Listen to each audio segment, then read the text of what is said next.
পুরনো কর্মী ছিলেন, আমাদের যারা পুরনো সদস্য ছিলেন, তারা আজকে সদস্যরা নবায়ন করবেন। এটা হলো নবায়ন।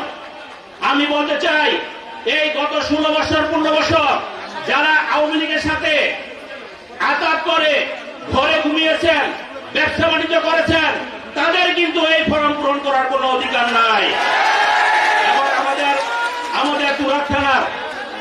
তুরাগ থানার ঢোকা এবং জহির সহ সমস্ত যুগ্ম আহ্বায়ক ওয়ার্ডের নেতৃবৃন্দকে অনুরোধ করব, যখন সদস্য নবায়ন করতে আসে আপনারা দেখবেন এই নেতা দীর্ঘদিন হয়তো বিএনপি করেছে, কিন্তু গত 16 বছর কি করেছে সেটা আপনাদের দেখার দায়িত্ব আছে। ওয়ার্ডের প্রেসিডেন্ট সেক্রেটারিকে বলবো, আপনারা খেয়াল করবেন, যদি কোনো ওয়ার্ডে ওই আওয়ামী লীগের কোনো নেতা ঢুকে এই সদস্য নবায়ন করে, সেই ওয়ার্ডের নেতাকর্মী দায়ী থাকবে, সেই থানার নেতাকর্মী দায়ী থাকবে। সেটা কিন্তু আপনারা ধৈর্য ধরে খেয়াল রাখবেন। আমি বক্তব্য দীর্ঘায়িত করবো না, আমি শুধু বলতে চাই, এই ঢাকা মহানগর উত্তর যেভাবে রাজনীতি করছে, এভাবে যদি আমরা সুন্দরভাবে রাজনীতি করি, শৃঙ্খলার সাথে সবাই মিলে রাজনীতি করি, ইনশাল্লাহ ঢাকা মহানগর উত্তর বাংলাদেশে একটি সাংগঠনিক ইউনিট হিসাবে সবচেয়ে শক্তিশালী হিসাবে রূপান্তরিত করবে অচিরে ইনশাল্লাহ।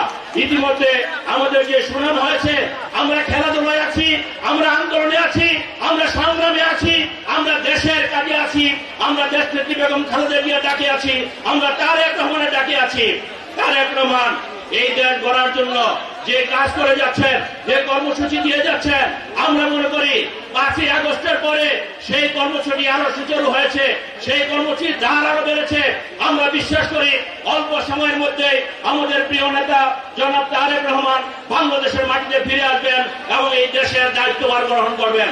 আগামীতে একটি সুষ্ঠু নির্বাচনের জন্য অন্তর্বর্তীকালীন সরকারকে বলবো, একটি সুষ্ঠু নির্বাচন করার জন্য যে সমস্ত যৌক্তিক সংস্কারগুলো দরকার সেগুলো শেষ করে সুষ্ঠু নির্বাচনের ব্যবস্থা করে জনগণের ভোটে নির্বাচিত সরকারের কাছে দায়িত্ব দিয়ে আপনারা আপনাদের জায়গায় চলে যাবেন।